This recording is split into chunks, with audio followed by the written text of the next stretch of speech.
that's a moment where you're going to have to learn that there's a space between your thought and your mouth. And that space needs to grow.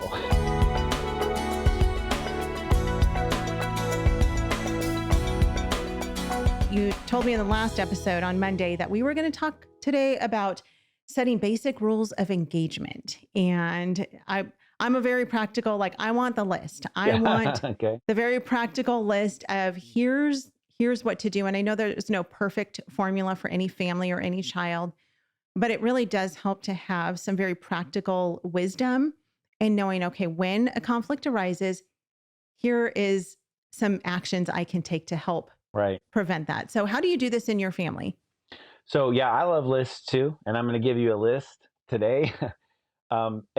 And just for those people who are worried about lists, somehow they're afraid of them. I think just to move right off what we left with last time, and that is the most important thing is that we're depending on Christ. Yeah. And that we're teaching our children to know Christ and depend on Christ. I mean, this is a spiritual endeavor, and we're talking about discipleship. So anyway, that's the important part. But when we're thinking about the sibling relationships and when they go wrong, then there's fighting. And one of the very worst parts of that is yelling. I remember times where I would come downstairs and I would hear one of the kids just like, not just yelling, but like raging. They're like in this rage screaming. I think their head's just going to pop off their bodies. I just thought, what is going on?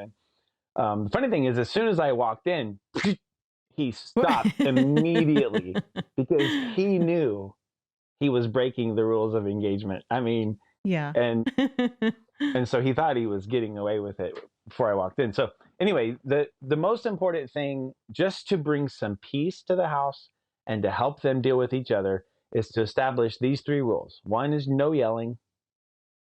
2 is no violence. And 3 is no manipulation. So these are the 3 that I really focus on. And these don't solve all the problems, but they solve the way we handle problems. Okay, so we're going to have conflict. Something's going to go wrong.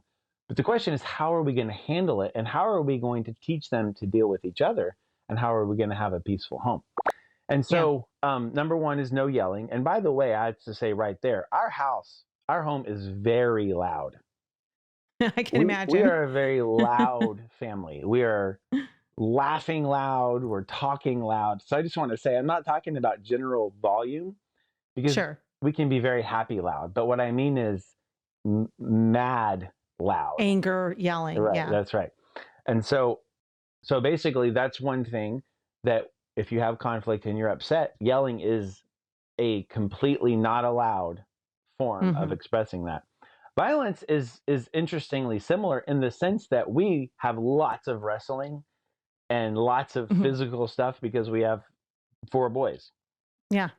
and sometimes the girls get in on it too. And so again, I'm not talking about that when I talk about violence. I'm talking about when you're talking angry. About hitting, kicking, biting, scratching. When you are angry and you do any kind of violence, right? Much more subtle, and sometimes it's easier to get away with it, is this manipulation thing. Yeah. And this is, you hear little kids, I'm never going to talk to you again. And of course that's ridiculous, but still, it's an attempt at, I'm never going to play with you again, or they get older and they learn spiritual manipulation. Jesus wants you to do this or that or whatever. Or there's manipulation like, well, if you do this, I'm going to go break your stuff, or I'm going to go find your journal and read it, or I'm going to, it's just like threatening. And so all manipulation is out of the rules of engagement. That cannot happen. And so what's important is that these rules are established no matter what the other problems are. So that I prioritize that. If I hear yelling, if I hear manipulation, if I see violence or whatever, that's what gets dealt with. If someone broke something or stole something or said something, inappropriate or mean or whatever, that's secondary. We'll get to it. Sure. But first, the yelling's going to stop. The violence is going to stop. and the manipulation is going to stop. So they know those are the higher crimes, in the house that we're going to have problems, but we're going to deal with them in a different way. Yeah. Yeah. Okay. So let's take those one at a time. Let's talk first about yelling. If you've got kids, because you got some kids who are much louder than other kids, of course. You've got a kid who's just loud and just instinctively they get angry and just the yelling comes out. How do you help that child to learn to use self-control and not yell and scream when they're in that fit of rage? Right. One of the things to do that is similar to how we handle whining is it never works. We have to make sure that it never works. If it even, it depends on how bad the actual problem is, right? Sure. But if a sibling hurt the other person or did something in some way, and then that one yells, then the yelling person doesn't even get to bring their issue to the table. So the yelling it's like, well, they lose. Yeah. It's like the only person in trouble here is the one who's yelling.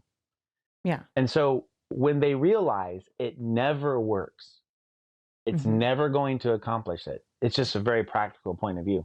And of course, then there's just discipleship, like you said, it is self-control, and that's a fruit of the Spirit. And that's when we're not submitted to the Spirit. And at some point, as they grow, you can have those conversations. It's like, that's a moment where you're going to have to learn that there's a space between your thought and your mouth. And that space needs to grow, because there's and that's what we call this, self-control. The space grows and you're able to say, oh, this is how I feel. This is my problem. And I'm not going to yell. And sometimes they have to be sidelined, okay, take a break. You're out of the conversation, out of the game, out of the situation, Yeah. Yeah. And it depends on the age of the child too, because you might have a 3-year-old who, they're just learning. They're just figuring out that's right. how to communicate, how to get what they want, right? Oftentimes how to manipulate. It is shocking to me how little kids can start manipulating their parents and their siblings and their grandparents. We actually were joking about this a couple days ago when Brooklyn, my oldest, was probably 4. She might have been 4. She might have even been 3. My sister had bought a gift for my cousin's daughter. And Brooklyn went to my sister's house and she saw this gift and she's like, it was a nightgown. And she was like, I sure wish I had a nightgown like that. You know?